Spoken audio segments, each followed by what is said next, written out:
Polisi buka suara soal pengejar jamret yang jadi tersangka. Kalau hanya karena rasa kasihan, hukum diabaikan. Lalu bagaimana dengan dua orang yang berakhir tragis?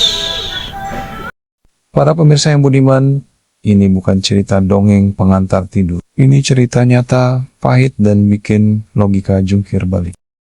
Seorang suami di Sleman, namanya Hogi, istrinya jadi korban jambret. Tentu saja yang dilakukan Hogi, refleks sebagai suami setia, dia bela harga diri dan nyawa keluarga. Tapi lihat endingnya kawan, yang duduk di kursi tersangka justru si pengejar, bukan pelaku kejahatan, bukan otak perampasan. Orang yang bereaksi karena keluarganya jadi korban.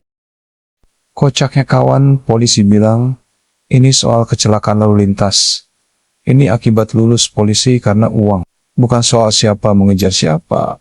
Ada dua orang yang berakhir tragis katanya, dan hukum harus ditegakkan tanpa pakai rasa kasihan. Kocak ya guys.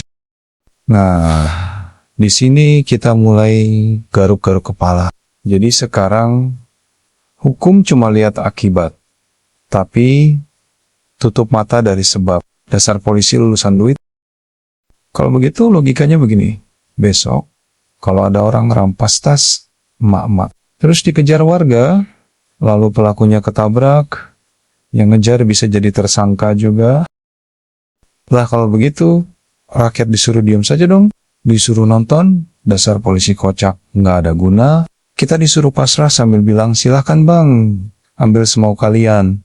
Kan kata polisi koplak, yang penting rakyat tidak kena pasal. Polisi koplak bilang ini demi kepastian hukum. Baik, kita hormati itu.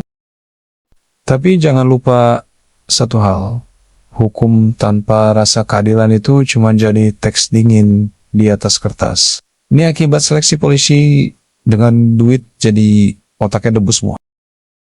Karena di mata rakyat, Hogi bukan penjahat. Dia korban yang bereaksi. Dan hari ini, korban itu malah diminta bertanggung jawab atas situasi yang bukan dia mulai. Dasar polisi koplak bin aneh. Ini bukan soal membela membabi buta, ini soal apakah hukum hadir melindungi rakyat atau sekedar menghitung pasal tanpa peduli nurani?